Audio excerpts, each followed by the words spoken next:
Free will, the capacity of humans to make decisions or perform actions independently of any prior event or state of the universe.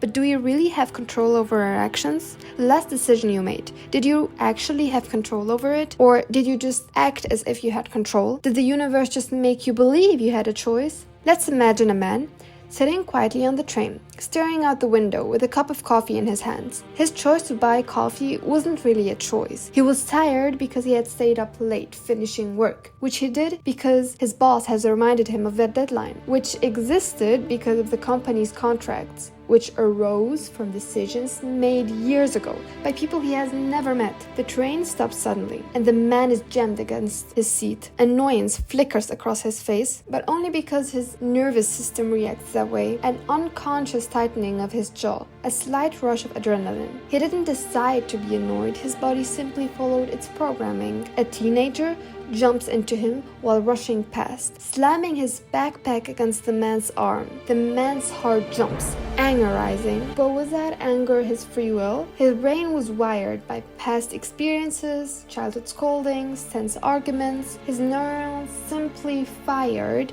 the only way they could in that moment. The teenager wasn't really choosing freely either. He ran through the train because he was late to school. He was late because he overslept. He overslept because he stayed up playing games. Games he played partly as an escape from the tension at home, where his parents often argued. Their arguing wasn't free either. It came from stress at work, from their own upbringing, from economic pressure, stretching back generations. Once you think about any situation, you can explain it by earlier events, and those events can be explained by even earlier ones, and so go on. And the fact that they happened in that order comes down to epigenetics, upbringing, and the programming of your brain, a brain shaped by genetics and experiences. This story shows that the question of whether free will exists in our universe is legitimate. This question has been taken up in every period of philosophy, and many of the most important philosophical figures, like Plato, Aristotle, Augustine, Aquinas, Kant, all wrestled with it. One philosophy that emerged from these discussions is determinism. Determinism is divided into two categories: hard determinism and soft determinism. Remember when we talked about neurons and the old man's programming being the thing that controls him? That's hard determinism.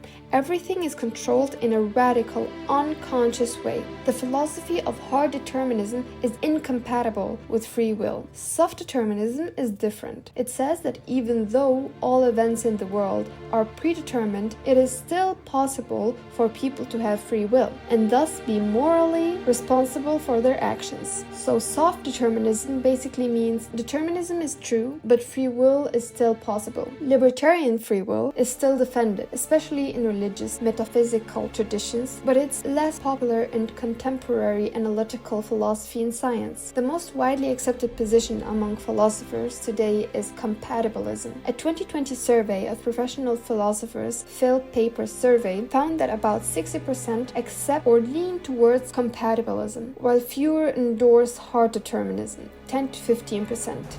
Or libertarian free will, also 10 to 15%. The difference between compatibilism and soft determinism is that compatibilism doesn't assume determinism must be true. It just says if determinism is true, free will can still make sense.